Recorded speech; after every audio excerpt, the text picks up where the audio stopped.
All right, welcome in, everybody. We're doing another deep dive today, and this one's going to be on the Netflix documentary American Murder.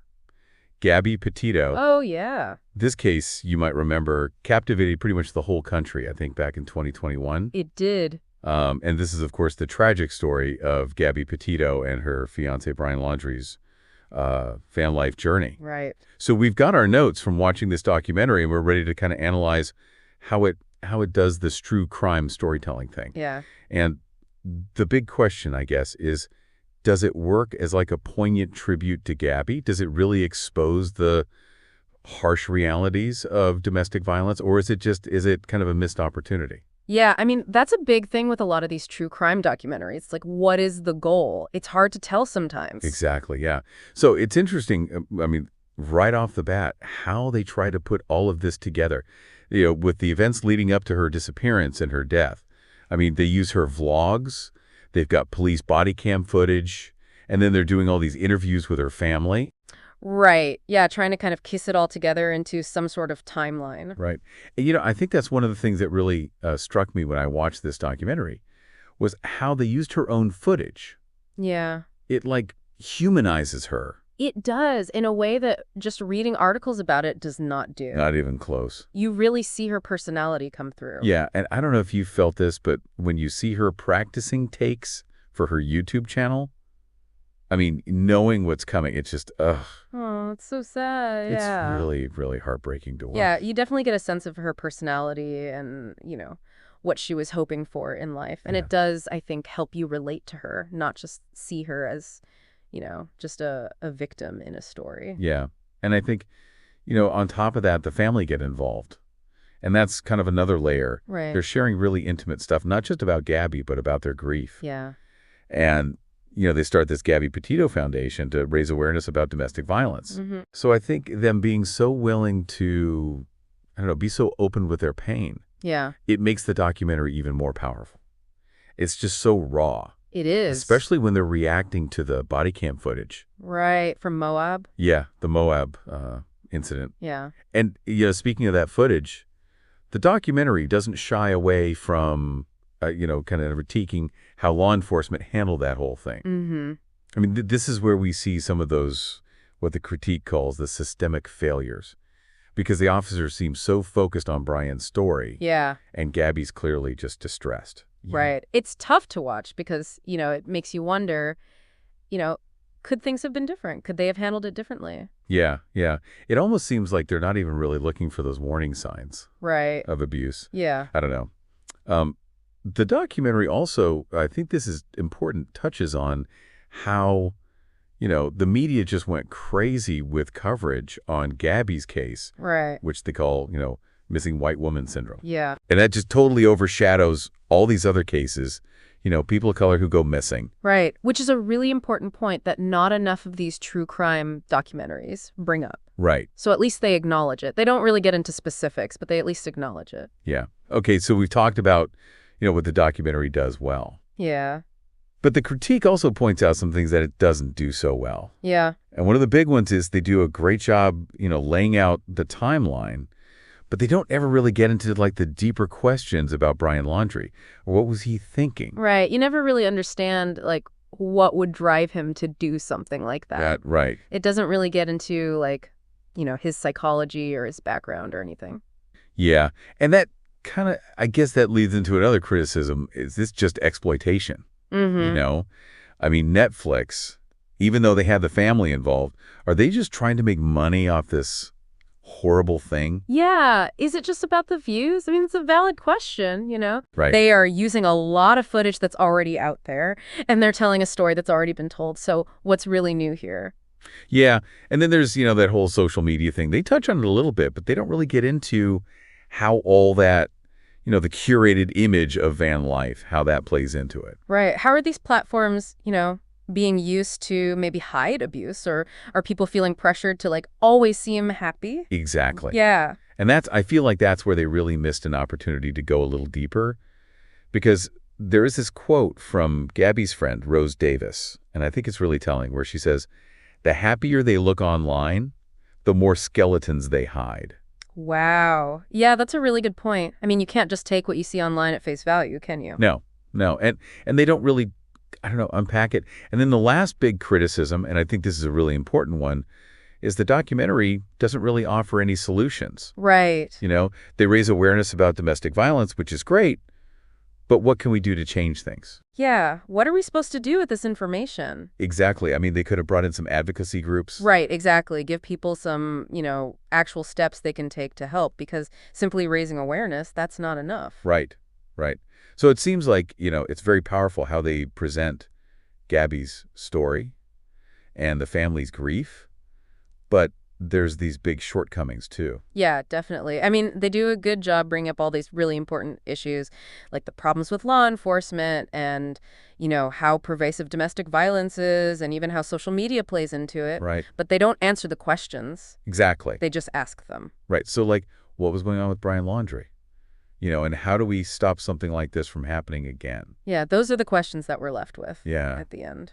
It's interesting, though, because it does make you wonder, what were the filmmakers going for here? Is this a cautionary tale about, how we can't trust those perfect online personas? Or is it just, a platform for Gabby's family to tell their story Yeah. and try to make a difference? Or is it just entertainment? Yeah. Or is it just trying to grab those true crime fans? We don't know. Yeah, it's tough to say. But let's go back to the social media thing for a minute. Yeah. Because I feel like, and maybe this is just me, but I feel like they could have done more with that. How these platforms, especially Instagram, pressure people to, I don't know, show this perfect life. Right. Like, especially when it comes to travel and relationships. Right. It's like you have to be having the best time with the best person all the time. And I think that can really prevent people from, being vulnerable and asking for help. Yeah. Yeah. Especially when, you're in a relationship, things aren't going so well. I mean, Gabby, do you think she felt that pressure to make things look a certain way? Well, we can't know for sure, but it wouldn't surprise me. Right. I mean, they do show a little bit of the contrast between her online persona and, what was really happening. Right. So it seems like there was a difference there between the image and reality. Yeah. And it just makes you think, about how dangerous it is to take social media at face value. Absolutely. I mean, it's so easy to get caught up in these highlight reels Mm-hmm. and forget that everyone has their own struggles. Right. Everyone's going through stuff. Exactly. Even those people who look like they've got it all figured out. It's like we need to develop a more critical eye when we're looking at stuff online. Yeah. Because what you're seeing, it's not always the truth. Right. And especially with, abuse, I mean, that can be so easy to hide behind this, happy, perfect facade. Yeah. And that brings us back to the lack of solutions. Mm-hmm. I mean, they do a good job talking about social media's role in this. Right. But what can we, the viewers, do to be more supportive? Yeah. And to recognize, maybe some of those warning signs in our own online communities. Yeah, that's a really important point. It's great to raise awareness, but give us something we can do about it. Yeah. They could have, partnered with some organizations like the National Domestic Violence Hotline or even the Gabby Petito Foundation. Right. Give us some specific things we can do to help, to support victims and promote healthy relationships. Exactly. I mean, even knowing the warning signs, Mm-hmm. or knowing how to reach out to someone you think might be struggling. Yeah. That's so important. Yeah, we need to go beyond awareness and start, acting and intervening. Yeah.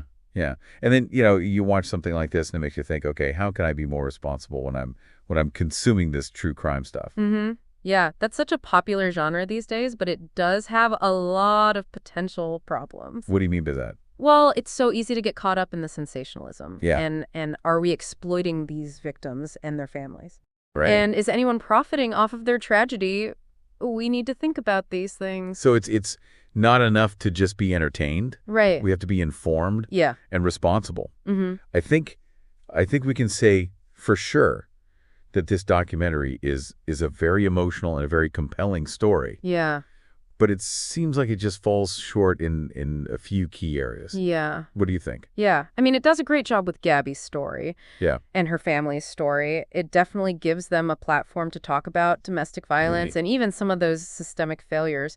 Mm-hmm. But then, there are all these questions. Yeah. that it doesn't answer. Right. Right. Like, what happened with Brian Laundrie? How did it get to this point? And how do we stop it from happening again? Right. It's almost like it's like a puzzle, Yeah. but they don't give you all the pieces. No, you don't know what the finished picture looks like. And maybe, maybe that's the point. Maybe they want us to grapple with it. Yeah. To think about, how complex this all is and how, how the justice system doesn't always work. Right. And maybe, just maybe, they're trying to get us to realize that we all have to do something about domestic violence. We have to recognize it. Yeah. And stop it. I think we've covered a lot here. Yeah. So for our listener, after going through this deep dive with us, what's the big takeaway? But what should they be thinking about? I think the biggest thing is to just, be aware. Be aware of how powerful these true crime stories can be. Yeah. But also be aware of their limitations. Mm-hmm. I mean, they can get people talking. They can raise awareness. Yeah. But we have to be critical. Absolutely. We can't just take everything we see at face value. Yeah. And we need to think about, is this ethical? How is this story being told? Who's benefiting? Mm-hmm. And the most important thing, these are real people. Yeah. Real lives. Like, we need to approach this with empathy and a desire to understand. Yeah. Mm-hmm. And hopefully, make some positive change. Exactly. So watching this documentary, it's not just about watching a true crime story. No. It's about being informed and being more aware of domestic violence. Yeah. And being more critical of what you see online. Mm-hmm. And more importantly, being more supportive of the people in your life. Absolutely. The people in your online communities. Yeah. It's a call to action to create a better and a safer world. Well said. Yeah. So to wrap it all up, I think we could say this documentary it's complex. It's definitely thought-provoking. Yeah. It shines a light on this terrible thing that happened to Gabby. Mm-hmm. But it also asks some big questions about true crime. Yeah. And what our role as viewers is, Mm-hmm. right? So it's a documentary that stays with you. It does. And hopefully, makes us think a little bit harder. Yeah. Makes us a little more compassionate. Mm-hmm. And makes us want to be part of the solution. Exactly. Good takeaway. And as we wrap up this deep dive, I think I've got a final thought for our listener to kind of ponder.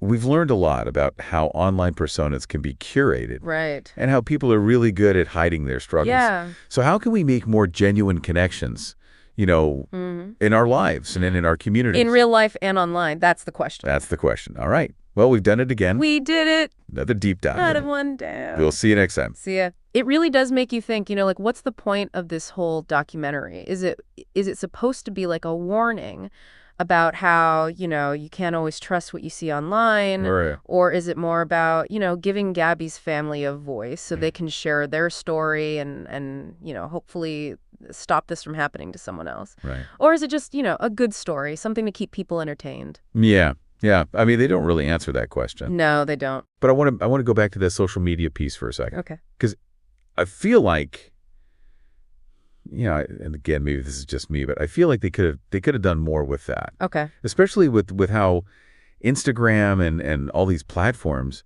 can really pressure people into presenting this image of, a perfect life. Right, right. Like with travel and relationships, Yeah. like you have to be having the best time with the perfect person, and you always have to be happy. And I feel like that can really stop people from, asking for help when they need it. Totally.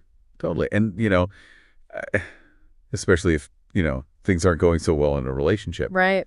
Do you think Gabby felt that pressure? Do you think she felt like she had to present a certain image?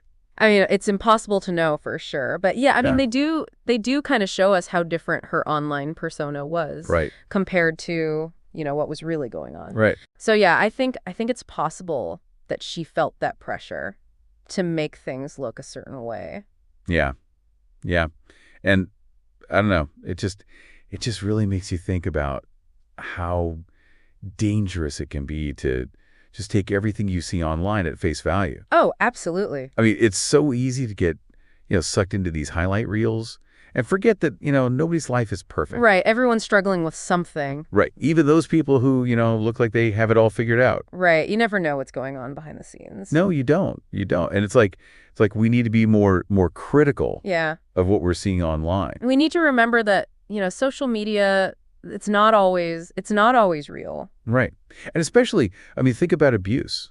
I mean, Right. how easy is it to hide that behind, this facade of happiness? Yeah, that's a really good point. And I think, that kind of brings us back to, the documentary not giving us any solutions. Right, right.